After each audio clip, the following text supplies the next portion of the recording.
Jai Hind, Jai Bharat, and welcome to Dev Talks. This is Aadi. A week or two ago, there was a visit from the Middle East. A calling came from Saudi Arabia. A calling that a lot of people actually missed in terms of its strategic importance to India. Saudi Arabia and India, of course, have very good relations. But then, this gentleman, when he steps in to India and what all he did here, brings in a different picture of what's going to happen with regards to India's outreach, not just to Saudi, but within the region. The gentleman I call is one of the most, the strongest voices in terms of the World Muslim League. He's the Secretary General, no less, Sheikh Issa. He came and visited India, met a lot of people, including, if I may, Lieutenant General Syed Hasnain, who's here with me to tell us the strategic importance of these visits. You can look at it from the religious angle, you can look at it from the people to people angle, but Dev Talks, we want to look at it from the geostrategic angle. Sir, firstly, thank you so much. Good evening and welcome to the show. Jai Hind. Thank you very much, Aadi. Sir, this was a missed visit, if I may say this. Completely missed. Nobody picked this up. Just as an outset, what would you kind of say? Why did people miss this out completely? Well, it found its way on the first page on two occasions, I think, in a couple of newspapers. It followed immediately after Prime Minister Narendra Modi's visit, international visits. And I think there was a lot on the international visits, so perhaps the strategic community hadn't really homed on to it. And, of course, the Ukraine war and things like that, which are happening, they take away the headlines. Also have things happening in India. But I would credit it as one of the very, very important visits, signifying a very important change जो Saudi Arabia में हो रहा है इस वक्त. And हमारे देखने वालों को, they should know it, that Saudi Arabia is considered by many may not agree with me, as the core center of the Islamic world, because it has the ownership of the two most important shrines, the shrines of Islam. And therefore, we should never lose an opportunity to discuss how things are changing, if they're changing at all. Because the Middle East continues to remain an area of great strategic interest for us. And Saudi Arabia, of course, is the middle of the Middle East. So that's even more important. Interesting, sir. Saudi Arabia, but more or less oil, fair enough. Lot of oil, money. Business opportunities coming up right now, but not very significant in terms of the size of population, the skill, the technology, which is what today a power is kind of gauged on. How do why is it that Saudi Arabia has picked up this much importance for this kind of an outreach to happen? And a lot of the viewers will say, "Yaar, itna kya hai? Banda to aa gaya, kya baat?" What is the big deal about it? So just dwell us into it a little bit, sir. Very good. I think that's a very relevant question as to how a personality, otherwise whom you have to Google otherwise to really know more about, how does this visit to India make a difference as such? It's important not just from the angle of the visit, but more important from the angle of what's happening in Saudi Arabia and the Middle East in general. And often on your show, I'm one of those voices who've always been speaking about the apparent end of the first cycle of global terror. And I keep talking about potentially there may be a second cycle which will come, and there may be a gap in the middle in which there will continue to be a churning within Islam, in particular through the whole process of political Islam. So having said that, let me get back to your question per se. Saudi Arabia, but is it important at all? Okay, let me give you some facts and figures about Saudi Arabia. It's a population of about 34 million. Low population compared to the size, its physical size is 2/3 that of India. Now, India's population is 1.3 billion. Here you have 34 million in a size of 2/3 the size of the nation of the size of India. Now, in terms of economy, it's the 18th, someone is saying 19th largest economy of the world, about $850 billion worth, right? Now, for a population of 34 million, 850 billion is a fairly tidy figure. We are now at 3.6 trillion. India is, of course, making strides, great strides, 6.2, 6.3, 6.4% growth. That's the average which Saudi Arabia has also achieved. But we have a population. But remember, we've got a huge population with us. So the per capita tends to get reduced. Saudi Arabia is therefore a very rich nation. It's also got a very large energy reserves, hydrocarbons in particular, second largest reserves in the world in terms of petroleum, largest gas reserves in the world, and is the founding member of OPEC. Remember 1970s, early 70s, when the power of OPEC suddenly increased with the petrodollar. It's a member of G20, since it's the 18th, 19th largest economy of the world. And besides all this, it's the country on which the United States depended hugely for energy. And we are all aware how the American loves his automobile, right? 2 to 3 automobiles per family. And all these years they've been driving automobiles at a pittance in terms of expenditure. Hardly anything. The petroleum costs was hardly anything. Primarily for the cheap oil coming from Saudi Arabia. The guarantee of security of Saudi Arabia given by the United States virtually. We saw what happened in the first Gulf War also at that time. But suddenly Saudi Arabia's importance appeared to start dwindling in the eyes of the United States. And that was particularly after Israel got sufficiently empowered, sufficiently strengthened, after the United States discovered its own shale gas. And that led to, its dependency on Saudi Arabia getting diluted hugely. So automatically when that happens, the strategic importance of a nation starts dwindling. But what they didn't cater for is that they had nurtured Saudi Arabia all these years. Their differences with Iran, the United States' differences with Iran, had set them up in a manner to support Saudi Arabia hugely. And that led to a situation where the Middle East stability was in question without the United States' interests being fully executed. That is the core of the problem. And you saw 9/11.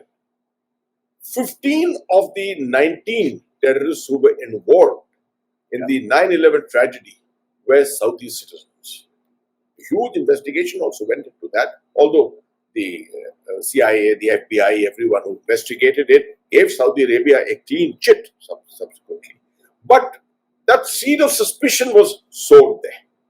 And the United States in general is extremely wary of the Saudi form of Islam, which is called Wahhabi Islam, primarily which is both obscurantist, जो ज़्यादा कट्टरपंथी जो उसको कहते हैं उर्दू हिंदी में उसमें कट्टरपंथी ज़्यादा होती है और since they own the shrines themselves, एक बड़ा अजीब सा agreement है, एक pact है between the Saudi royal family and the Saudi clergy, जिसमें Saudi clergy को पूरी छूट है अपना obscurantist ideology को spread करना, and at the same time the royal family has got the freedom to perform its duties as it wishes. There's a very, very uncanny balance which exists out there, which has existed all these years.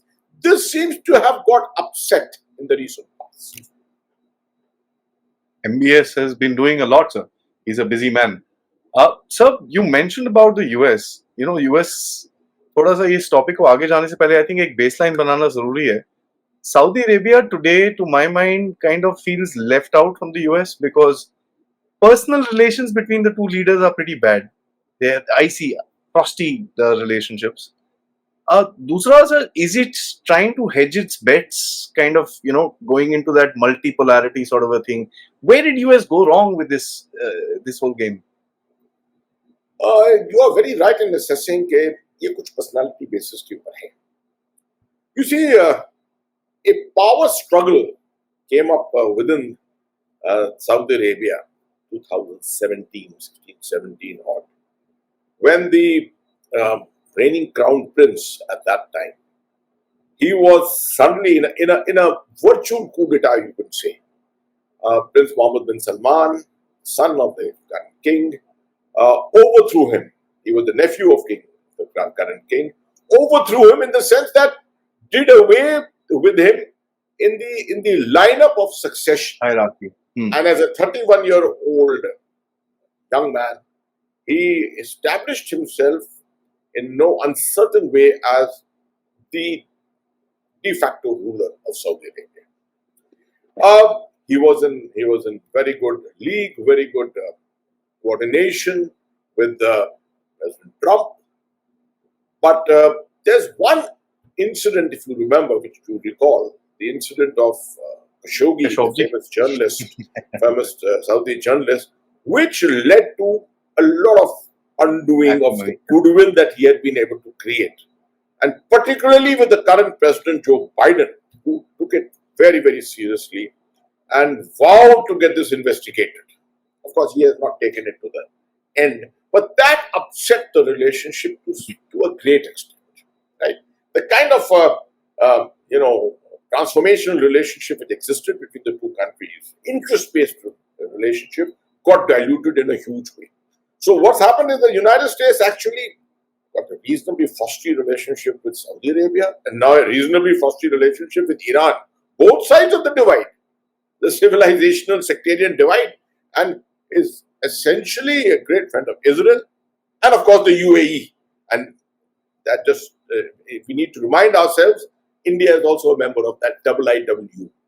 India, Israel, the United States and UAE. And Prime Minister Narendra Modi has just recently visited UAE, which is emerging as one of the very, very critical strategic partners for India.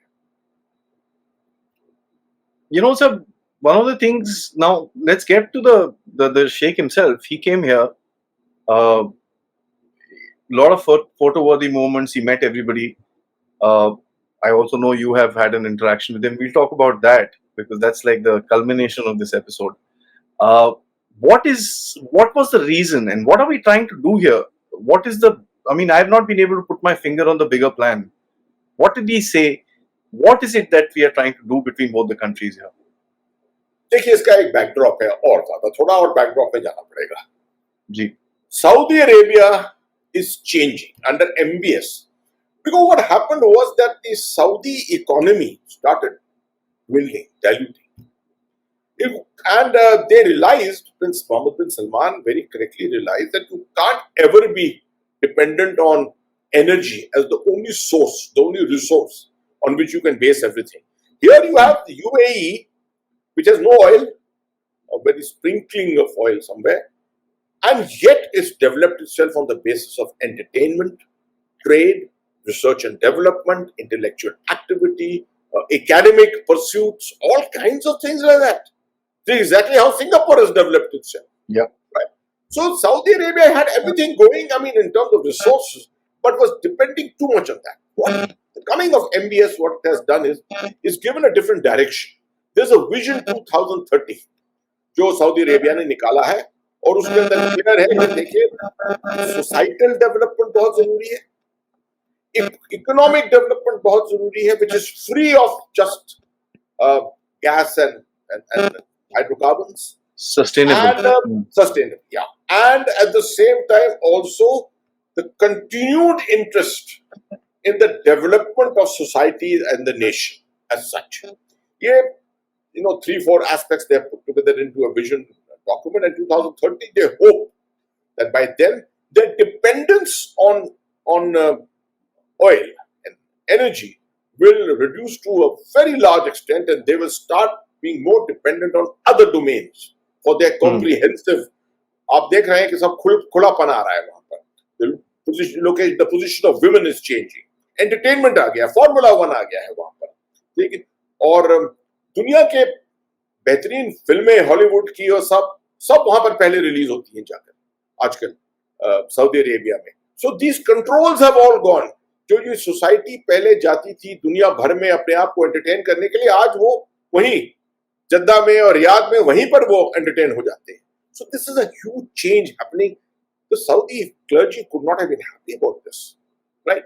But MBS's personality, strong personality, is convinced them.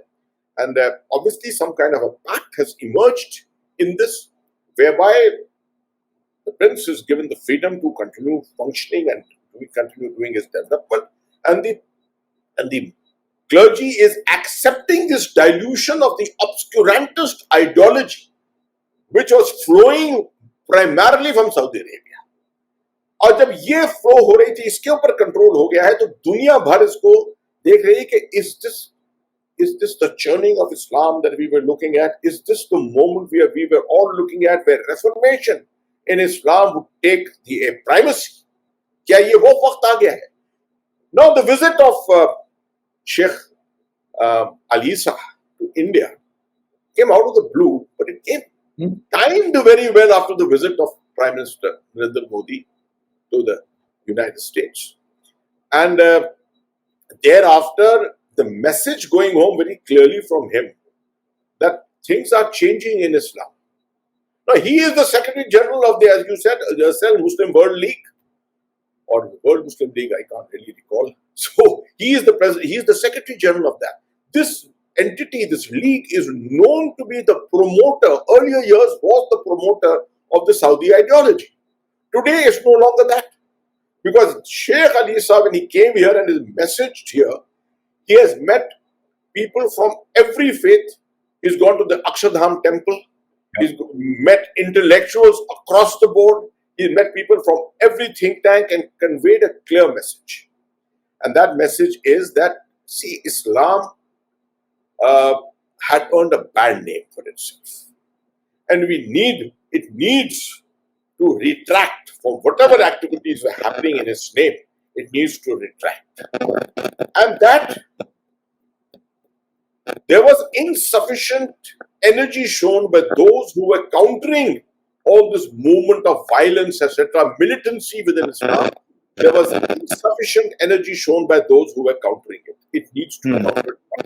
But while countering it, हमें सिर्फ military route नहीं इस्तेमाल करना चाहिए, which means it's not just counter-terrorism that you're going after. It should be, the countering should be done in different domains. It should be intellectual, it should be analytical, it should be more convincing, it should be in education, it should be in the upbringing of children, it should be in religious education and ideological education, हर चीज के अंदर. उनके सामने सवाल लोगों ने पेश किए कि भाई ये मदरसों का आपका क्या कहना है? And he fully agreed that the madrasa, while it's a good thing that it's for a religious education, but handing over your children without any supervision to people who you do not know what they're doing with the minds of your children, that is a sacrilege by itself. I think this is a great admission by by a Muslim intellectual coming out from Saudi Arabia, which had a reputation of being very, very obscurantist in this ideology. तो मैं समझता हूं कि इनके आने से भारत में, देखिए, वी कैन नॉट डिनाई कि पाकिस्तान और अफगानिस्तान उस तरफ जो है, ये तो ह्यूजली रेडिकलाइज्ड है, और इन्होंने रेडिकलिज्म को किसी स्ट्रेटेजिक वजह से अपनाया था, खासतौर पर पाकिस्तान ने प्राइमरली फॉर प्रॉक्सी वॉर. मगर भारत के अंदर भी इसका इन्फ्लुएंस है बहुत हद तक जगहों पर, और people who believe in the use of, do not condemn the use of militancy and violence to spread their own faith. That is what radicalism is. To promote and believe in the concept of the use of violence to promote your own faith. That's what radical ideology is all about. अब ये जो है आए हैं and it's gone completely the other direction. And this message is therefore, it's the beginnings of it, is the first message coming out from Saudi Arabia in this manner. Obviously, more clerics should pick it up. In India, more people should, more strategic analysts, more think tanks should look at it. It should not be a one-off visit. This visit must bring in more excitement. That's the reason आप और मैं इसको discuss कर रहे हैं, ताकि YouTube पे लोग देखें, कुछ और समझें कि भाई क्यों आए थे ये यहाँ पर. और मैं समझता हूँ कि इसकी अहमियत ही यही है कि एक मैसेज देने के लिए कि देखो बहुत हो गया, ये वायलेंस जो है बहुत हो गई, इस्लाम को बदनाम बहुत ज्यादा हुआ है because of this. Now is time to get back to what normal nations do. कि अपना भाई थोड़ा इंटेलेक्चुअल डेवलपमेंट करिए, एकेडमिक लाइफ अपनी बढ़ाइए, ठीक है, रिसर्च एंड डेवलपमेंट करिए, टेक्नोलॉजी अपनाइए, ट्रेड को बढ़ाइए अपना. इससे जो है इजाफा होता है अपनी सोसाइटी का. Otherwise, all you're doing is Talibanizing. That's exactly what would happen in Afghanistan. कि आप अपने faith को बस बढ़ावा दें, उसके जो है age-old thoughts and ideas जो है उनको अपनाएं और सबको force करें अपनाने के लिए. Don't encourage any debate in your faith at all. These are the things which should be discouraged. ये मतलब है इसका. Why India, sir? भाई इंडिया अगर आप काउंट करें तो मैं आई एग्री विद यू. सवाल आपका बहुत रेलेवेंट है कि India is the last nation. I mean वहां पाकिस्तान है, वहां और भी बहुत देश हैं. Indonesia, Philippines, so many other nations. There are so many nations. Malaysia. India is the second largest Muslim population of the world. This is contested here and there. Indonesia is the largest. Pakistan is also very large. अगर आप पूरे continent को subcontinent को देख लें तो there are almost 600 million Muslims here. Bangladesh, India और पाकिस्तान को अगर मिला ले, अफगानिस्तान को मिला ले तो 650 million हो जाते हैं. Which is a substantial number. I mean, compared to what there is existing even in the Middle East or in Central Asia, which is 72 million. 650 million is a huge figure. India is at the core center of it. Right? India is at the core center of it. And India is a place जहां पर there is a multi-faith ideology existing. Okay? There is our constitution is a secular constitution. And there is greater acceptance, tolerance, etc. More interfaith capability of existence. So the messaging, to my mind, अगर messaging कहीं से होनी चाहिए तो यहीं से होनी चाहिए. You go to the place which is, from where you expect greater success. You don't go into diving into a place where your entire campaign may get submerged. यहाँ से शुरुआत करिए, मैसेज भेजिए, एक दफे नहीं, दो दफे नहीं, multiple times let them be, and they know that debate is encouraged here. अब देखिए, आप हर किस्म का think tank और organization जो है अक्षरधाम में met all the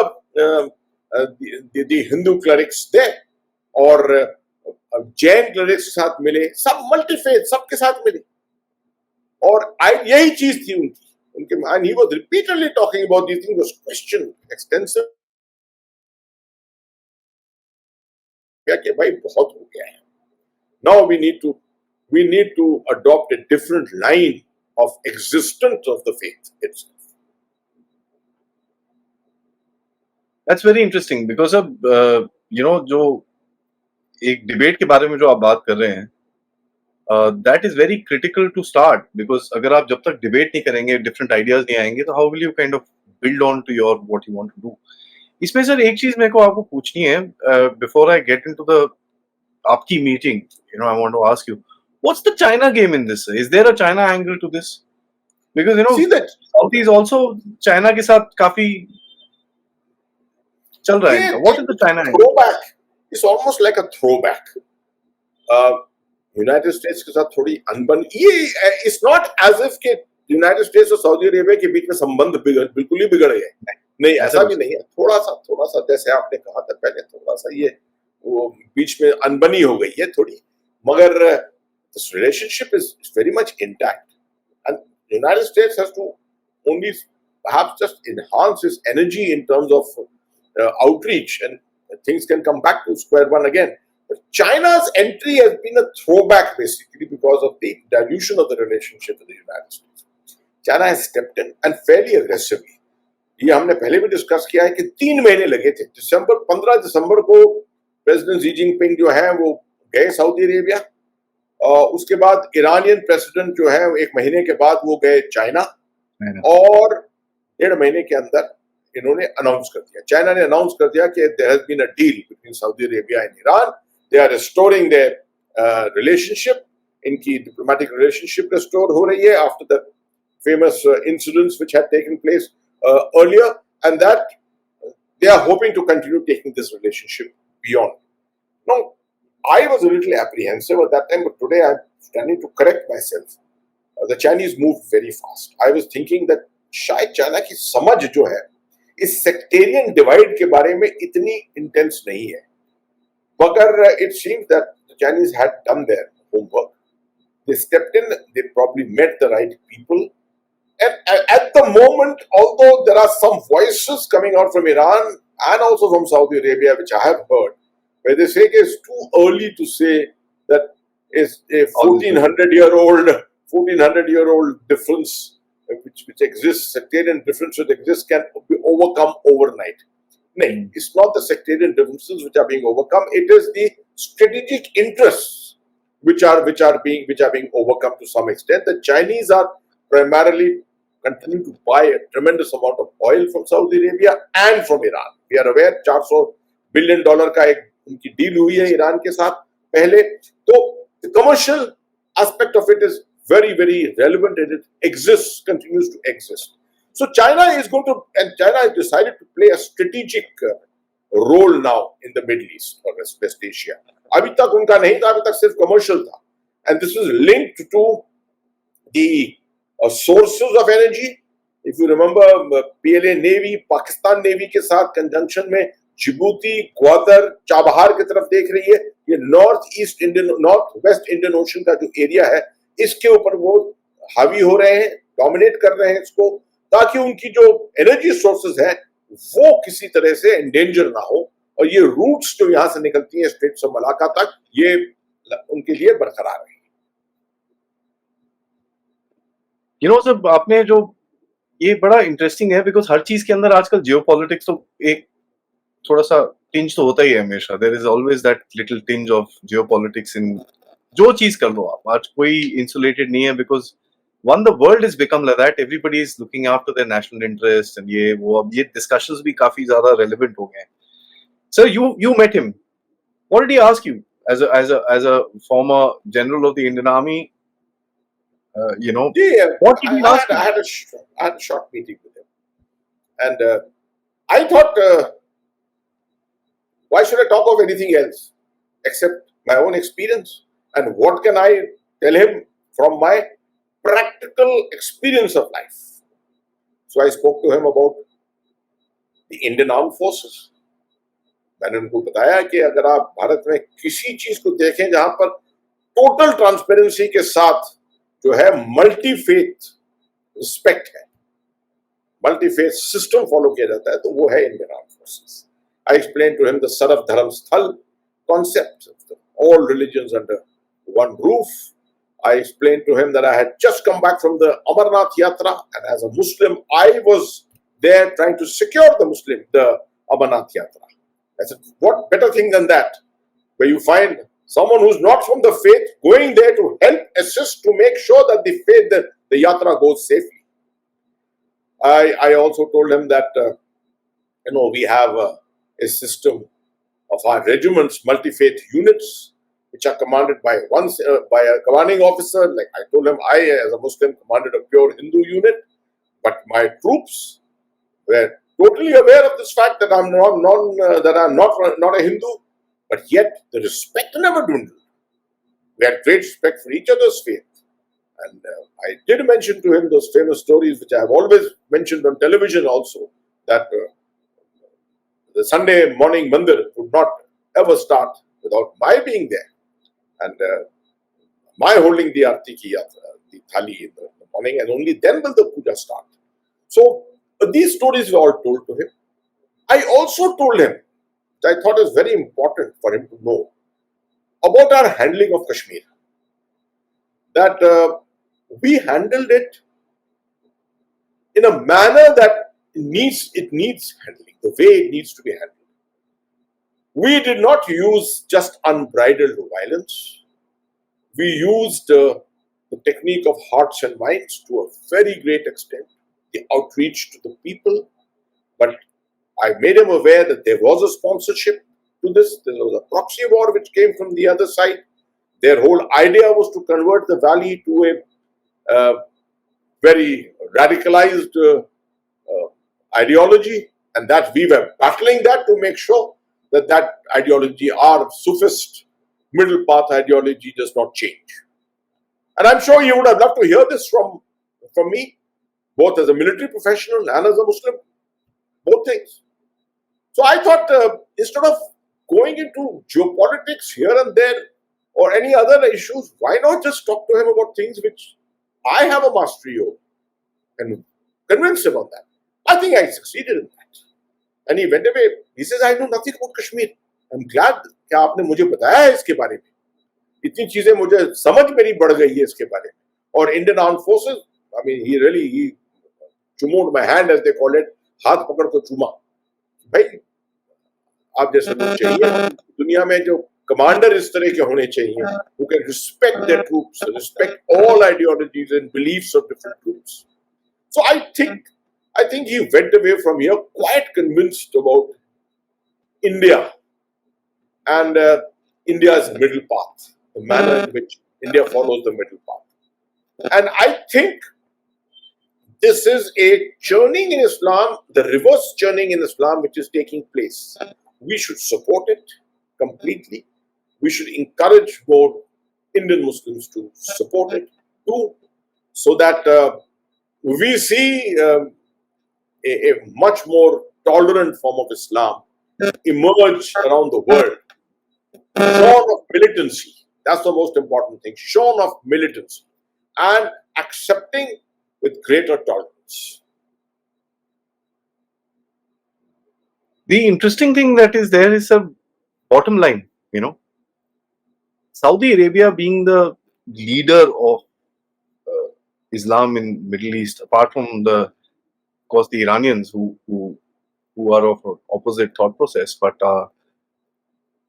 nothing would happen of this sort when, this is like a testing phase. कि यार चलो India में जाके कुछ करते हैं, let's see what the feedback comes in, what are people saying. There's a whole lot that they will be doing in this particular thing. And when I say the Middle East, one can understand that nothing will move in that place with regards to any of this stuff without the Saudis saying yes. See, so that's, I think, the biggest significance. Would you agree, sir? I agree entirely with you. You see, Saudi Arabia, we must remember from a very good example. So someone questioned me once and said, why is it that the Al-Qaeda, Osama bin Laden, did not ever declare a caliphate? Right? His subsequent people, Al-Zawahiri, etc., they were only known as the Amir-e-Mu'mineen. Right? Why is it that he was never called the Khalifa? And the answer which I gave, which I always felt was, कि देखिए कल Indonesia में जहां पर 225-230 million मुस्लिम हैं, वहां पर कोई लीडर खड़ा होकर कहते हैं कि भाई सबसे ज्यादा मुसलमान तो हमारे पास हैं और मैं खलीफा हूं, I am the caliph and the caliphate is based upon this in Indonesia, people will tell shut up and sit down. ठीक है? because Indonesia is so far placed from the core center Action where zone, Islam was founded, जहाँ पर shrines हैं, where the first message of Islam was given out. Al-Qaeda was a guest artist. Osama bin Laden was a guest artist of the Taliban, existing on their, उनके टुकड़ों पर पल रहे थे. And to say that हमारे पास territory है, Afghan territory है, हमारे पास पैसा है और हम खिलाफत चलाएंगे, laughed them down, right? But al-Baghdadi, the ISIS chief, had territory under his control, northern Iraq, northern Syria. He had tremendous amount of money. बहुत पैसा लूटा था उन्होंने मोसल से, 450-500 million dollars कैश में लूटा था. They had imposed taxes. Petroleum बेच रहे थे फॉर मोसल रिफाइनरी से, उनके पास पैसा भी था, टेरिटरी भी थी और सऊदी अरेबिया से ज्यादा दूर भी नहीं थे. तो इसलिए उन्होंने खिलाफत जब डिक्लेयर की, it didn't really surprise people because they had all the things there going, but they were of course crazy, and that was the thing. They were more crazy than anything else, and they could not take this mission beyond whatever their intention was. So what I'm trying to explain is, Islam is very deeply rooted towards Saudi Arabia, the Saudi Arabian desert, the territories where Islam's first message was expounded from there. So it's natural that जो Saudi Arabia में होता है उसका असर जो है Islamic world पर बहुत ज्यादा जाता है. So now we find suddenly a dilution, a moderation. Moderate Islam आ रहा है वहां पर और इसका मैसेज जा रहा है और becoming very clear Saudi Arabia wants to develop a society, they want to become more intellectual, science and technology आ रही है, travel आ रहा है, trade आ रहा है, tourism आ रहा है, ये सब चीजें आ रही है, तो why not other Islamic countries also? अभी करिए ये सब चीजें डेवलप होने के लिए. That is the best message towards world peace. But it's not so easy. ये होगा नहीं इतनी आसानी से. ये तो I mean this is wishful thinking. There is in the history of reformations, there are always counter-reformations. Take it, after all, even in Christianity it happened. It carried on for many years until Christianity hit the Industrial Revolution. Or you can say Europe hit Industrial Revolution. And then you found the period of greater transparency, the period of debate, the period of investigation, research and development, all that coming, and that made the difference. That's exactly what MBS is trying to hit for in Saudi Arabia. And if he's successful, then the message will perhaps spread out much more widely and more successfully.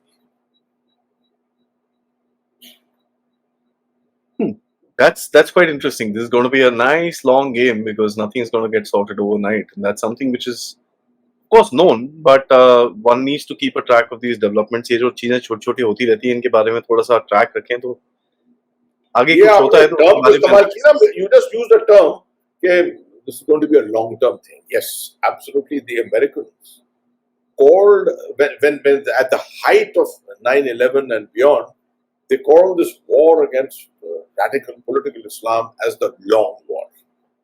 देखिए इसको term उन्होंने दिया, State Department ने इसको term दिया the long war, which can probably fought over generations.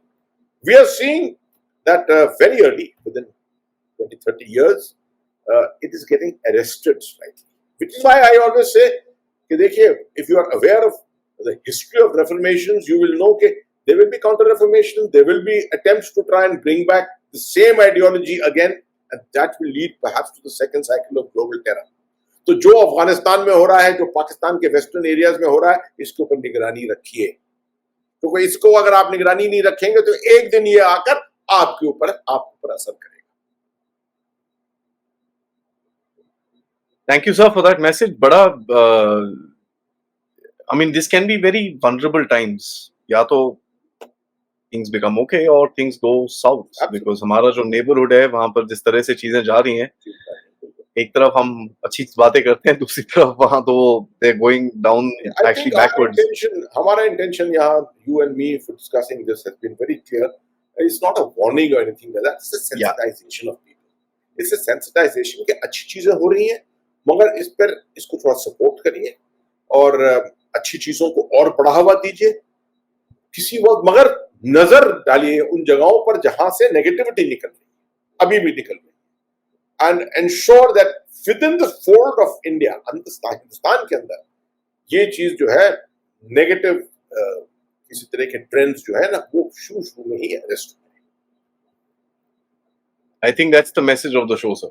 That is the big message of the show. थोड़ा जो whatever it is, because you know there's a lot of history. It can't happen overnight, so one has to be careful when one kind of dreams कि भाई ये हो जाएगा, वो हो जाएगा, ये आ जाएगा, वो हो जाएगा. But as I said, इसकी ये छोटी-छोटी जो developments होती हैं in the larger picture, they बूंद-बूंद से घड़ा बढ़ता है, तो थोड़ा you have to keep watching and keep checking all these things. And of course, that also tells us geopolitically, India, Saudi Arabia, India, Middle East, there's a sort of a trust which is developed, which a lot of people, as a matter of fact, our friendly neighbors on the West would question कि यार ये कहाँ से, ये तो ये मोदी साहब it's been worrying them a lot. Yeah. So ये तभी मैं कहता हूँ कि प्राइम मिनिस्टर मोदी का लगातार जाना middle east, lot of people keep question कि ये मोदी जी वहां क्यों जाते हैं मिडिल ईस्ट इतना ज्यादा. 2018 में, I mean, the number of visits which he made up and down, it is all for a purpose. This area is a very crucial area for us. 8 million तो हमारी population वहां पे बैठी हुई है, जो हमारे expatriates हैं वहां, diaspora. $50 billion वहां से आता है remittances. तो इकोनॉमिक भी है, सोशल भी है, एम्प्लॉयमेंट मिला हुआ है लोगों को. वहां पर लोग खुलेआम जाते हैं दुबई एंटरटेनमेंट के लिए, टूरिज्म के लिए, ट्रैवल के लिए. It's a safe destination and comparatively cheap destination. Just a short movement from from India. So he's got everything going for it. And then देखिए वहाँ मंदिर भी बन गया है अबू धाबी में, along with a huge mosque which has been made, which is a huge tourist attraction. So the aspect of multi-faith जो है वेस्ट एशिया के अंदर, इसको बढ़ावा मिल रहा है बहुत, और इसी का असर जो है वो मॉडरेशन के ऊपर आएगा, मॉडरेट इस्लाम के ऊपर आएगा. On that note, sir, thank you so much for joining in. It's always a pleasure. आपसे सीखने को, बात करने को बड़ा मजा आता है. And we've had a long association, I think close to about 2 years now. Hoping for many more learning sessions with you into dwelling into geopolitics. जो चीजें, and I must commend, sir, the kind of conversations we've had about these very sensitive issues, a very level-headed conversation. I don't see it happening anywhere else. So, it's बहुत thank you for those words. And I leave on a word of caution कि yes, these are very sensitive issues, मगर इनको handle करने का तरीका होता है. आप और मैं जो है, जिस तरह से हम लोग अपना वार्तालाप करते हैं, little debate, little discussion, ठीक है, this only is done for the purpose of sensitizing people. ये देखिए level headed लोग जो है एक दूसरे के साथ अच्छी तरह से बातें भी कर सकते हैं. Absolutely, sir. On that note, thank you so much. Jai Hind, Jai Bharat.